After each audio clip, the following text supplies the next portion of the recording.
오래간만에 여러분들과 함께 말씀을 나누게 돼서 반갑습니다.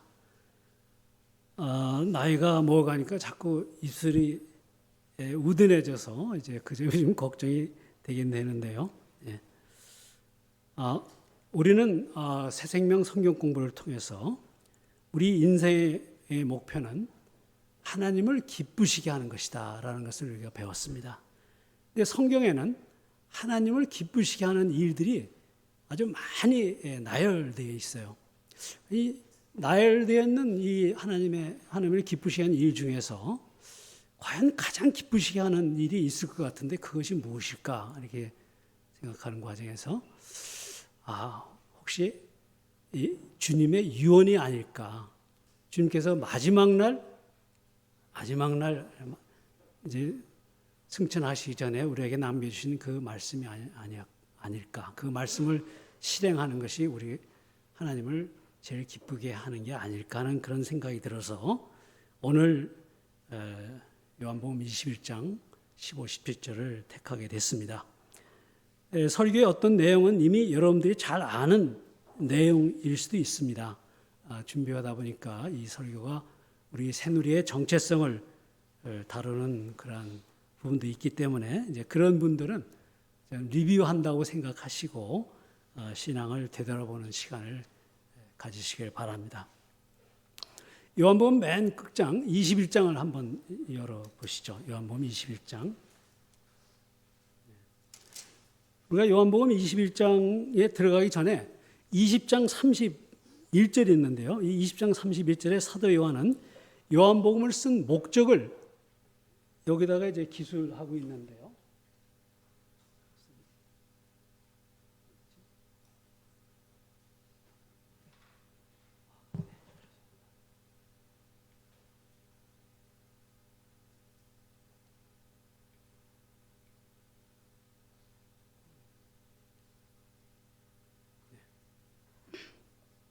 그 요한복음 20장 31절 한번 보겠습니다.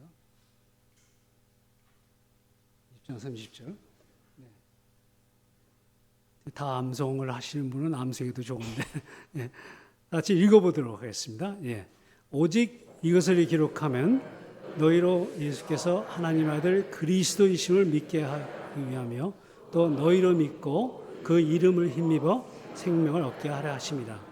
이 사도 요한이 요한복음을 쓴 목적을 이 31절에 아주 분명하게 기록하고 있습니다. 요한복음을 쓴 목적은 예수가 하나님의 아들 그리스도이심을 믿게 하기 위해서 그 장문의 20장에 걸친 그 요한복음을 썼다는 것입니다.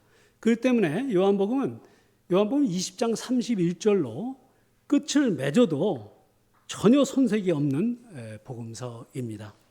그러나 사도 요한은 주님에 대한 사랑이 얼마나 차고 넘쳤던지 주님이 돌아가신 지 50년이 훌쩍 지난 그 시점에서도 그 주님의 강렬한 그 사랑의 그 전율 때문에 요한복음 20장 31절로는 끝을 맺을 수가 없었습니다.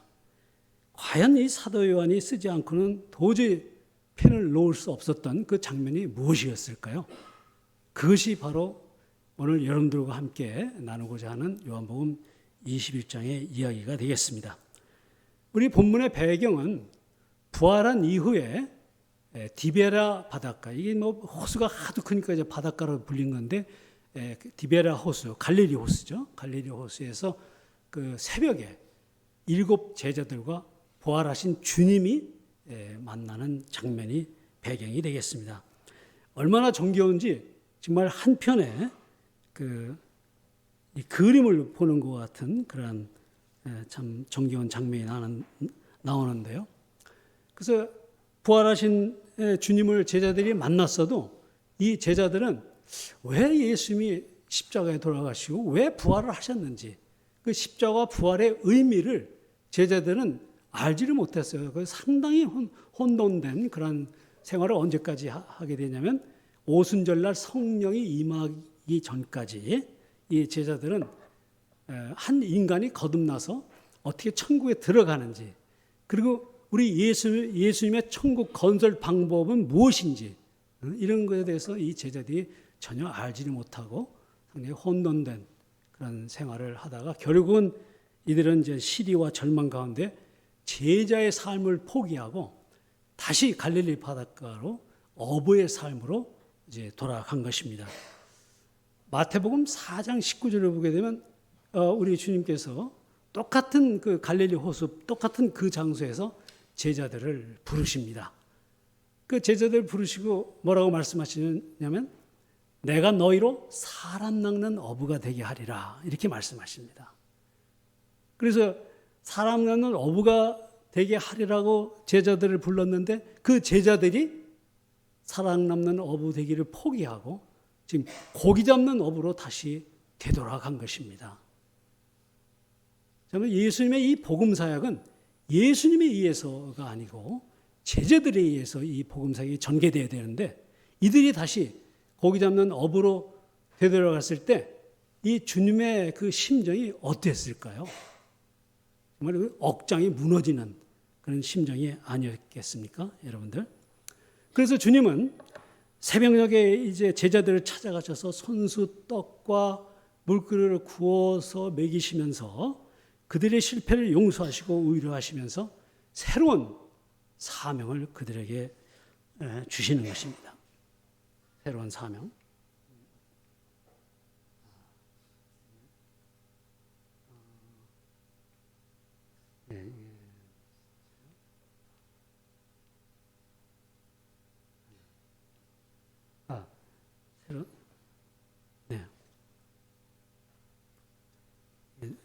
새로운 사명을 주시는데요.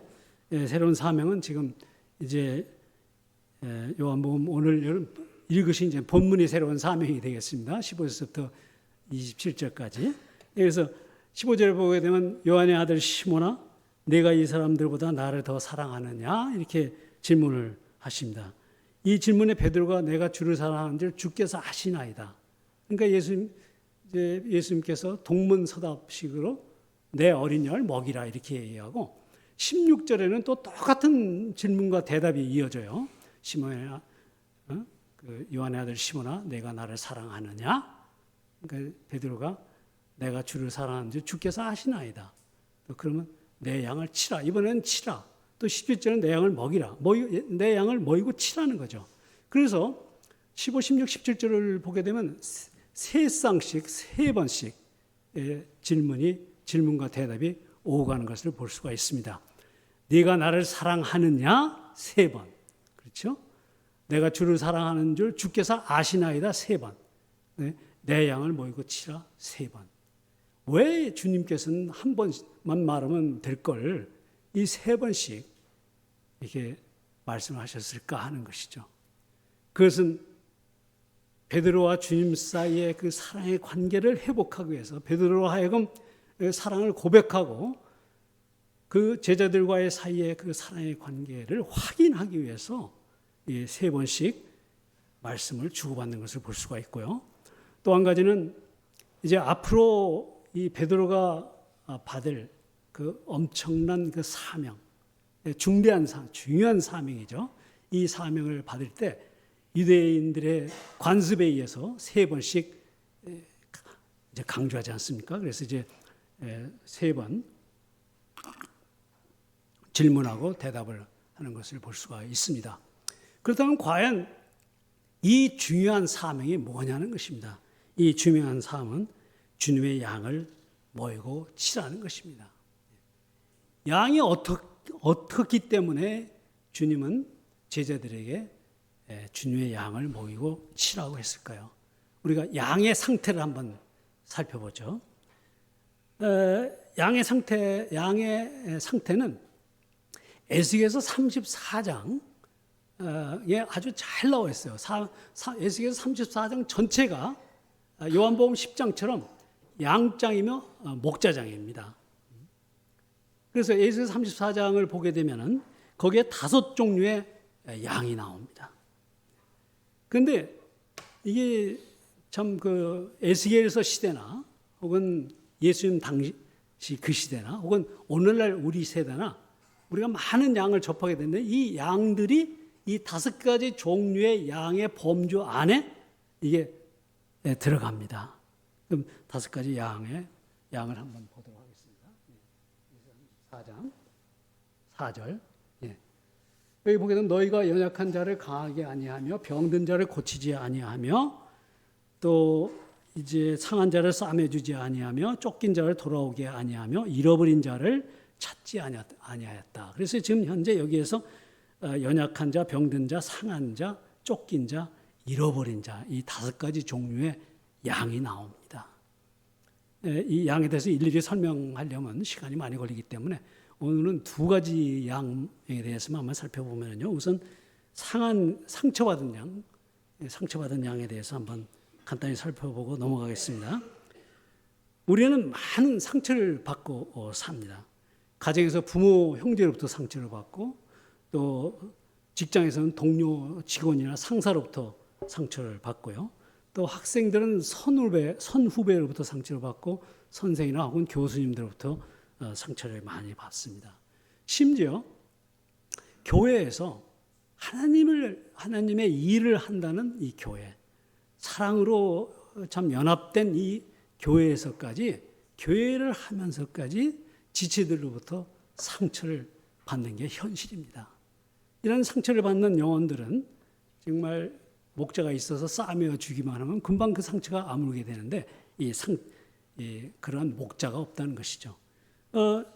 4번째로 살펴보고 싶은 것은 쫓기는 자인데, 쫓기는 자. 현대인들이 겪고 있는 대표적인 어떤 심리적, 정신적 스트레스는 항상 뭐에 쫓겨 산다는 것입니다. 여러분들도 한번 생활을 되돌아보면은 뭔가 쫓겨 살고 있죠, 여러분들께서. 이제 초등학생들 또 이제 초등학생도 이렇게 보게 되면 막 많이 학관 다니라고 쫓겨 살고요. 아주 학생들은 대체적으로 시험 때문에 쫓겨 삽니다. 네. 고등학교 아이들은 대학교 입학 시험 때문에 수능이라든가 이런 것 때문에 쫓겨 살아요.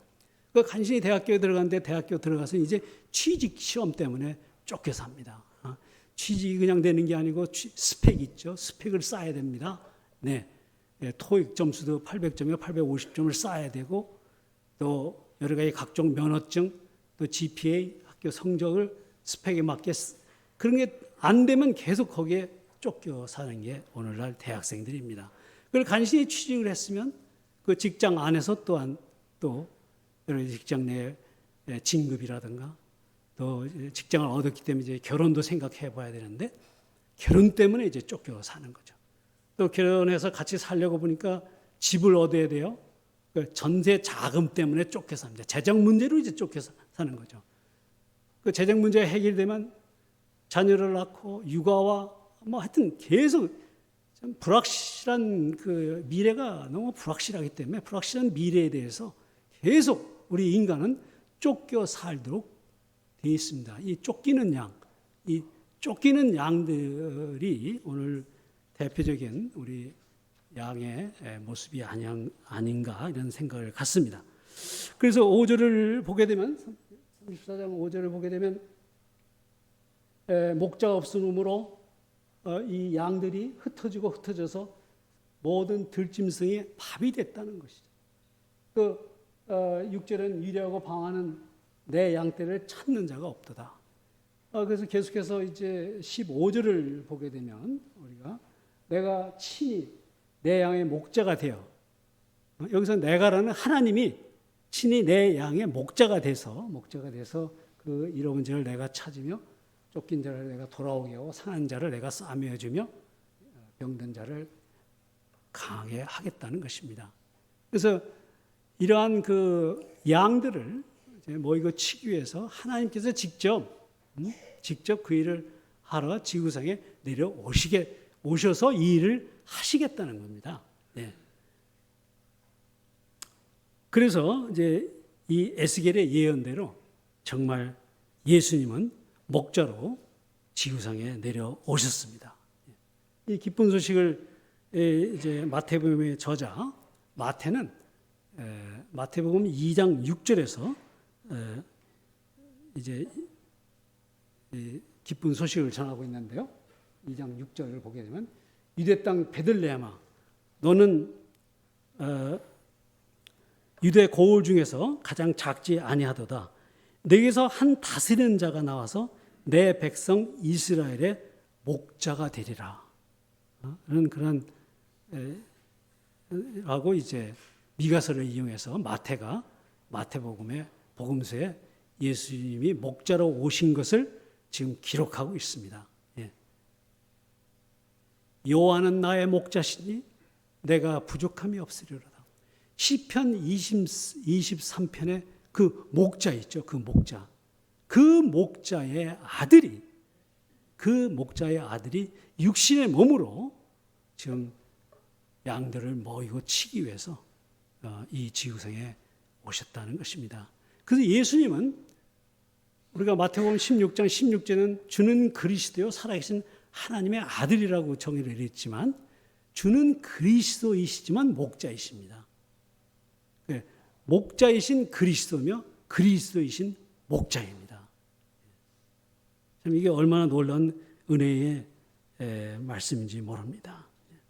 그런데 예수님께서 이제 지구상에 내려오셔서 이스라엘에 유리하고 방황하는 양들을 이제 보게 되니까 가슴이 너무 아팠다는 거죠. 그것이 마태복음 9장 36절에 기록되어 있는데요. 마태복음 9장 36절을 보게 되면 이제 무리를 보시고 불쌍히 여기시니 이는 그들이 목자 없는 양과 같이 고생하며 기진함이라.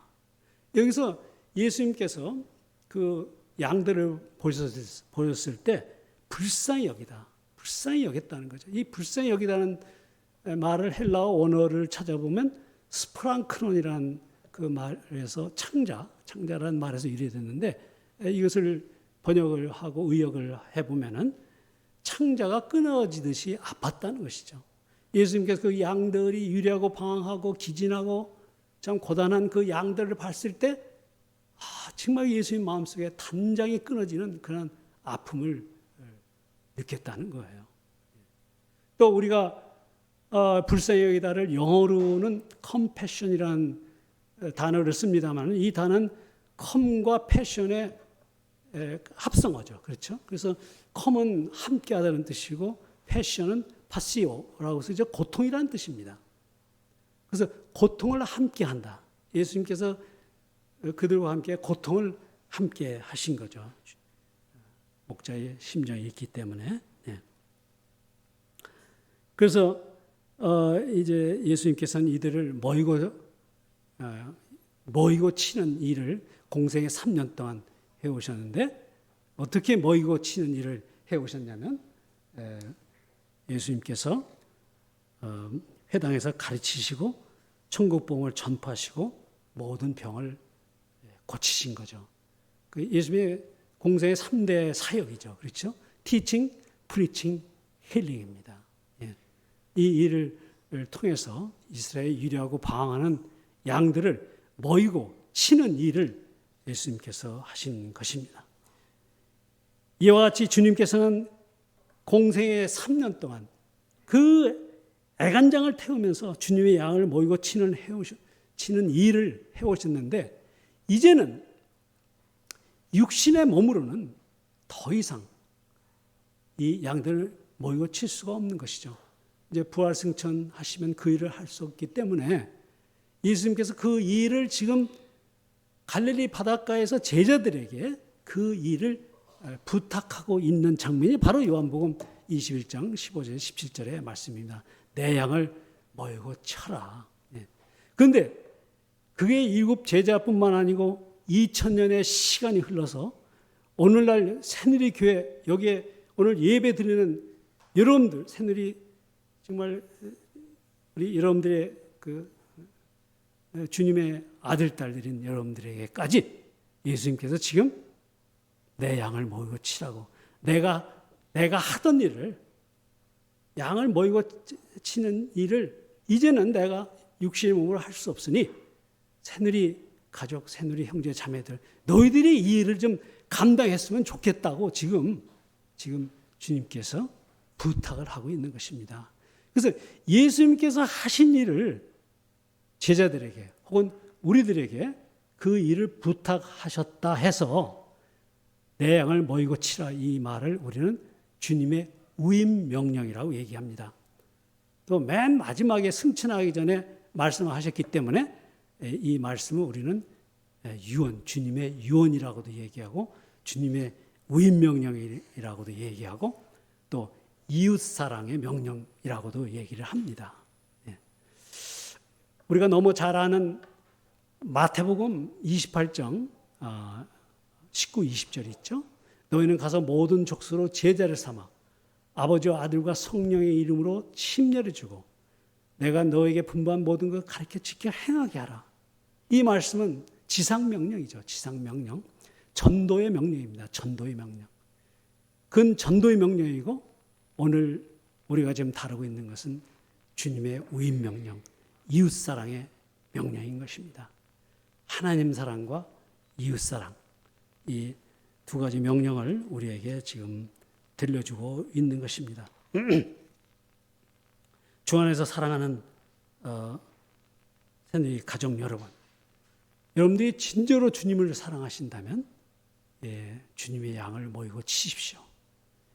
왜 그러냐면 주님께서 그 양으로 해서 그 5가지 종류의 그 양, 다양한 그 양, 일하고 방황하는 그 양을 위해서 주님께서 자기 몸을 십자가에 버리시기까지 십자가에 내어 주셨기 때문에 그렇게 사랑한 그 양, 그렇게 사랑한 그 양을 우리가 모이고 치는 것이 마땅한 것입니다.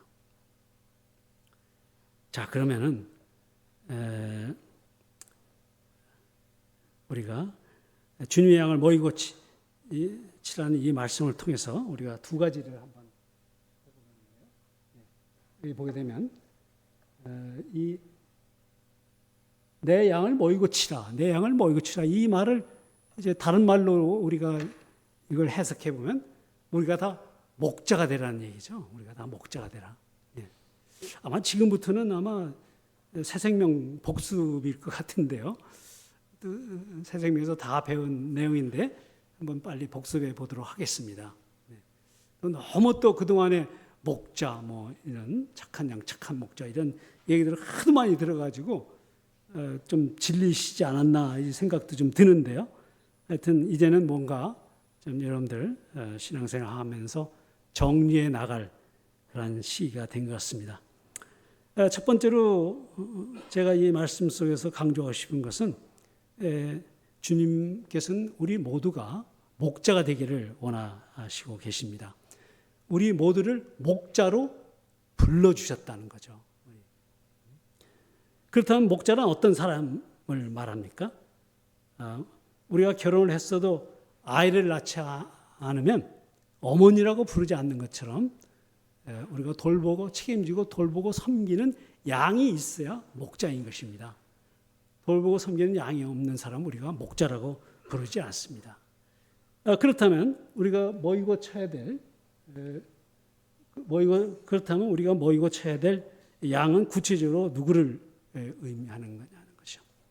가정에서는 참 우리의 아들, 딸들 또 부모님들이 우리가 모이고 쳐야 될 양이고 또 교회에서는 우리의 도움이 필요한 지체들 또 직장에서는 함께 일하는 직장 동료들 또 사회에서는 우리의 이웃 또 독거노인 또 소년소녀 가장이라든가 또 외국인 근로자들이 우리가 모이고 쳐야 될 양인 것입니다.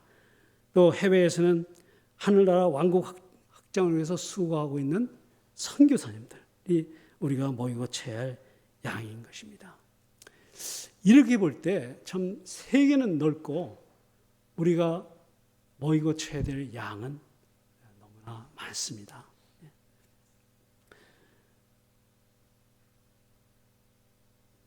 여러분 어떤 분들은 내 양을 모이고 치라 이 말씀을 사도 베드로에게 얘기했기 때문에 이 우임 명령은 우리들에게는 해당되지 않고 목회자나 목사님이나 전도사님이나 이 사역자들에게만 해당된다고 생각하시는 분들이 혹시 있습니다.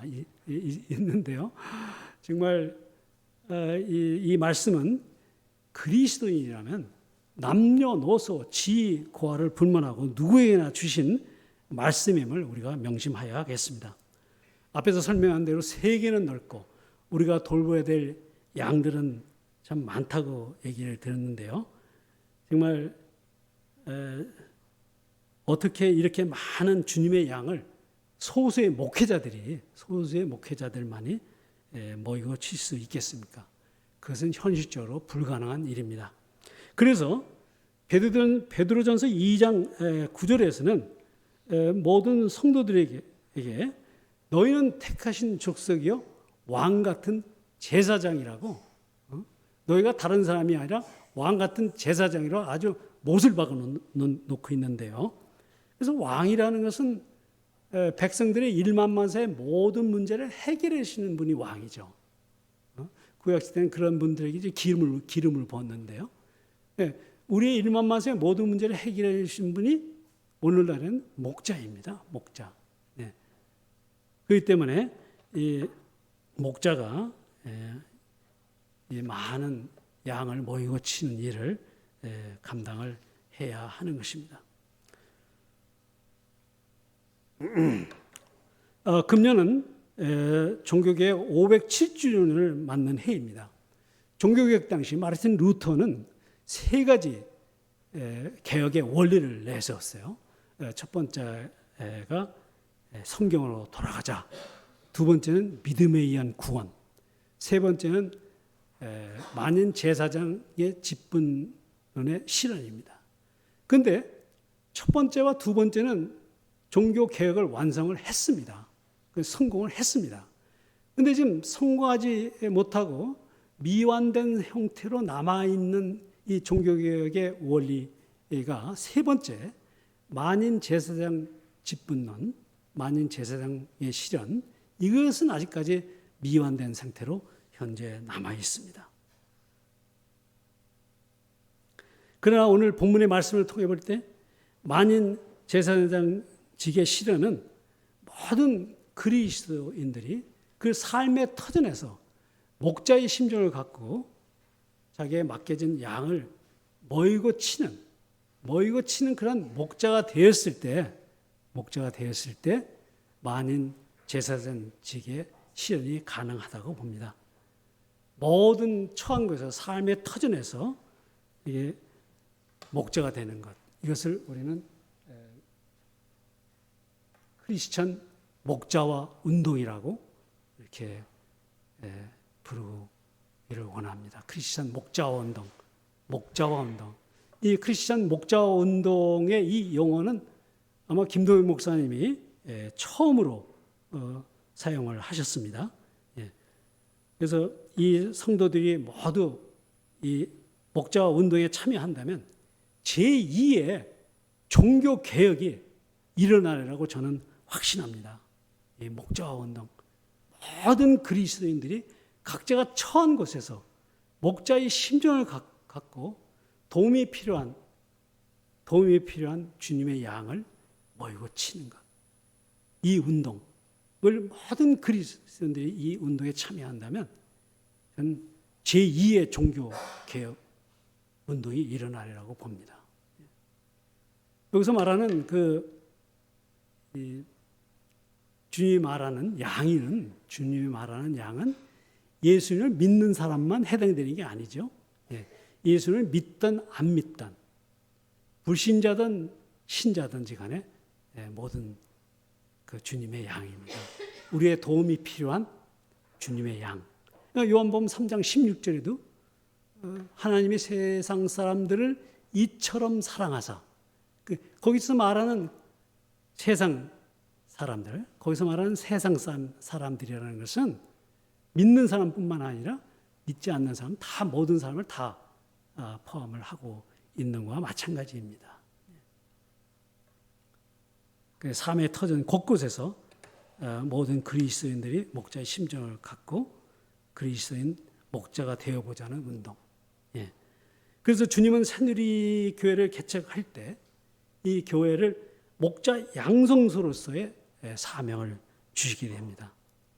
창립 목적이 전교인 목자화죠. 전교인 목자화. 그래서 모든 성도님들이 착한 목자가 돼서 주님의 유언을 실행해 나가는 새내교회가 되기를 기도합니다. 이 크리스찬 목자화 운동, 뭐 쉽게 얘기한다면 바로 이런 거죠. 제가 그래서 이걸 한번 좀 그냥 쭉 한번 써봤는데요. 목자사장. 예를 들어서 목자사장이라고 한다면 그 사원들을 자기가 먹이고 쳐야 될 양으로 여기는 거예요. 이 사장이. 이게 보통 사장하고 목자사장의 차이점이 뭐냐? 보통 사람은 그런 생각 안 합니다. 그러나 목자의 심정을 가진 이 목자사장은 사원들을 자기가 먹이고 쳐야 되는 양으로 생각하는 거예요. 목자 과장도 마찬가지예요. 자기 개원을 그 과에 소속되어 있는 직원들을 자기가 먹이고 쳐야 될 양으로 생각하는 것입니다. 그래서 여기에 나와 있는 목자 판매원, 여기서 보게 되면 목자 식당 주인 한번 어떤 사람이 목자 식당 주인일까요? 그 재료나 이런 것을 속이지 않고 정말 신실하게. 요즘 무슨 용어가 있던데 무슨 식당, 좋은 식당, 착한 식당. 맞습니다. 착한 식당을 운영하는 사람이 목자 식당 주인이 될 수가 있겠습니다. 이것을 우리 삶의 처소에서, 우리 삶의 곳곳에서 이 일을 한두 사람만 해서는 안 되고요. 이걸 온 그리스도인들이, 모든 그리스도인들이 이 운동을 해보자는 거예요. 김동현 목사님의 그 부르짖음이 바로 그거였습니다. 그래서 이 운동이야말로 정말 민족을 치유하고 세상을 변화시킬 수 있는 유일한 대안이 되는 것이죠. 또 오늘날 떨어질 대로 떨어져 있는 기독교 의상. 지금 얼마나 이 기독교 의상이 땅에 떨어져 있습니까? 한국 사회에. 이 떨어질 대로 떨어져 있는 기독교의 의상을 회복할 수 있는 유일한 그 길이 바로 저는 모든 그리스도인의 목자화라고 저는 말하고 싶습니다. 이렇게 했을 때 사도행전 2장 47절에 나오는 초대교회처럼 온 백성들로부터 친송을 받으니 주께서 구원받은 사람을 날마다 더해 주시더라 하는 것입니다. 어디다 더해 주셨어요? 교회에게. 초대교회 교회의 부흥은 어디 있어요? 백성들이 칭송을 받는 것. 교인들이 백성들로부터 칭송을 받는 것이 교회 부흥의 주된 요인이었습니다. 그렇다고 한다면 이들이 무슨 일을 했길래 백성들로부터 칭송을 받았을까요? 언제까지 저의 설교를 들은 것을 토대로 볼 때 그것은 좀 도움이 필요한 주님의 양들을 먹이고 치는 일을 했기 때문에 백성들로부터 칭송을 받고 주께서 구원받는 자를 날마다 더해 주신 것입니다. 한국 교회의 부흥은 한국 백성들로부터 칭송을 받아야 돼요. 강호가 아주 좀 못된 놈인데 이 강호가 정말 백성들로부터 칭송을 받아야 됩니다. 새누리 교인들이 백성들부터 칭송을 받지 않고 교회 부흥? 글쎄요. 뭐 가르친다고 해서 이게 가능합니까? 이 초대교회는 그 당시에는 성경도 없었어요. 성경이 없었어요. 행함으로. 저는 그 지난번에 장년부 교사회 때 제가 이런 제안을 냈는데요. 장년부 교사회 때 이제 그 교사님 한 분이 그런 말씀을 하세요. 가르친 뒤 배우든지 해야 된다. 그래서 우리 교회에게 좀 흔히 듣는 이야기죠. 그래서 제가 가르치든지 배우든지 그거 좀 지치면 행하든지 가르치든지 배우든지 행하든지. 그동안 되돌아보면 제가 29년 이제 내년에 30주년인가요? 되돌아보면 우리가 가르치고 배우는 것만 열심히 하지 않았나? 행한 것이 좀 부족하지 않았느냐? 새누리가 이런 반성을 갖게 됩니다. 그래서 제가 가르치든지 배우든지 행하든지를 좀 넣으면 좋겠다. 그렇게 제안한 적이 있습니다. 얘기했을 때 정말 하나님께서 역사하시고 일하실 거로 믿는데요. 그래서 하나님의 방법은 어떤 프로그램이나 전략이 아닙니다. 하나님의 방법은 사람입니다. 하나님은 사람을 찾고 있어요. 어떤 사람입니까? 목자의 심정을 갖고 있는 사람을 찾고 있습니다. 그래서 이 목자의 심정이 있는 사람, 특히 안드레 같은 사람은 뭐 보리떡 5개하고 물고기 2마리를 예수님께 내놨을 때 이것이 무슨 소용이 있겠습니까? 그렇지만 안드레는 목자의 심정으로 주님께 내놨잖아요. 그 주님께서 그 오병이어를 축사하시고 5,000명을 먹이는 대역사가 일어났는데요. 하나님의 종과 사람의 종의 차이는, 사람의 종은 사람 주인으로부터 명령을 받아서 일을 합니다. 일을 해서 어떤 결과를 내는데, 하나님의 종은 하나님부터 명령을 받아서 일을 하는데, 하나님 크기의 일은 하나님이 다 하세요. 그 종이 하지 않아요. 종은 괜히 폼만 잡는 거예요. 하나님 크기의 일은요, 하나님이 절대 종이 하지 않고 하나님이 하십니다. 우리는 나의 오병이어만 드리면 됩니다. 나의 오병이어가 뭡니까? 목자의 심정입니다. 목자의 심정. 여러분들, 나만 장군이 어떻게 그 문둥병이 나았습니까? 나만 장군의 문둥병은요, 물론 엘리사가 이제 요단강에서 7번 시체를 아에서 나섰지만, 그게 어떻게 거기까지 가게 됐냐면, 나만 장군 밑에 여종이 있었어요. 근데 여종은 이제 그 사마리아에서 붙잡혀온, 이스라엘에서 붙잡혀온 종이죠. 노예죠.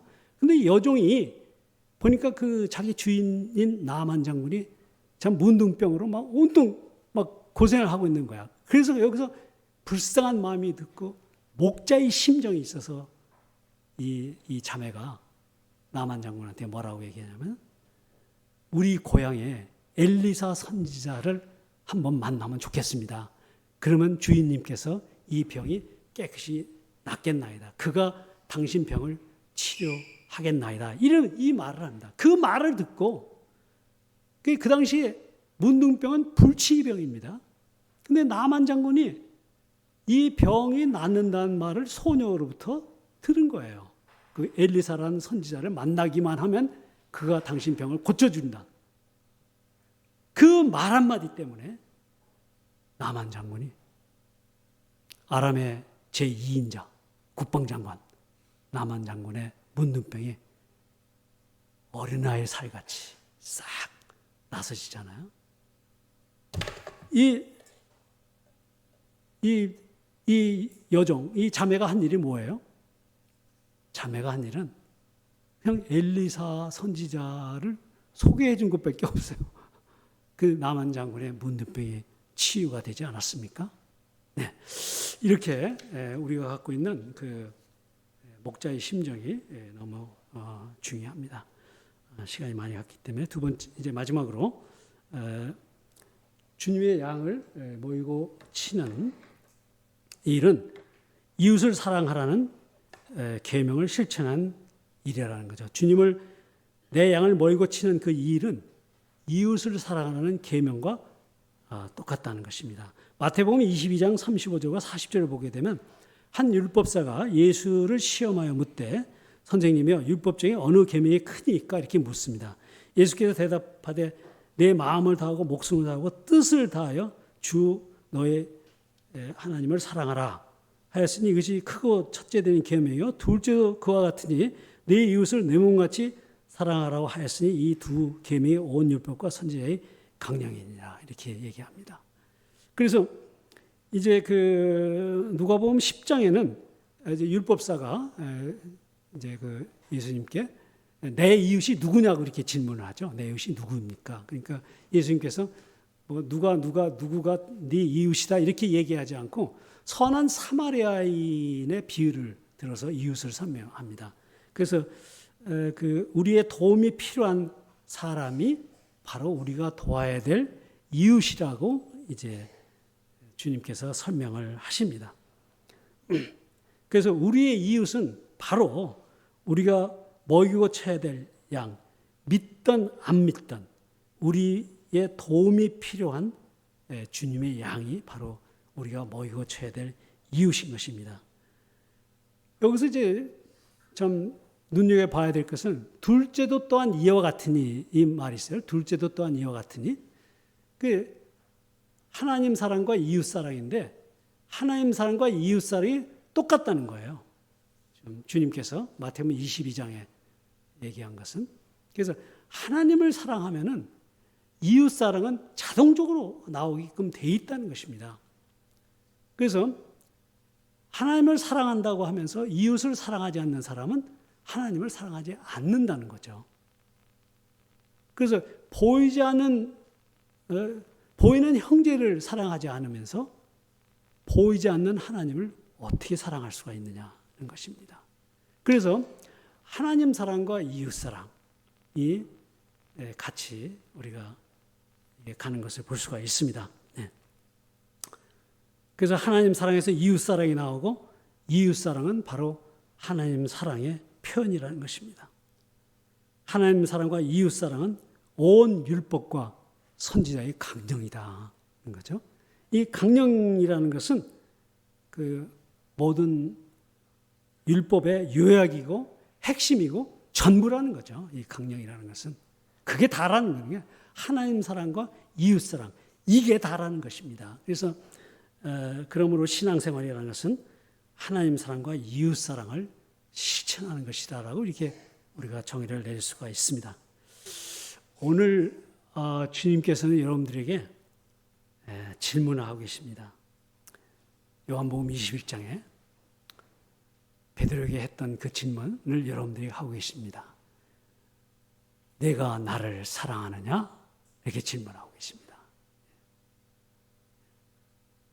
이것을 우리가 마태복음 22장 버전으로 질문하게 되면 이렇게 질문했겠죠. 내가 마음을 다하고 목숨을 다하고 뜻을 다해서 주 여호와 너의 하나님을 사랑하느냐? 이렇게 그 질문과 똑같은 질문이죠. 그랬을 때 베드로가 어떻게 대답했어요? 또 베드로가 어떻게 대답하기를 주님께서 원하십니까? 그것은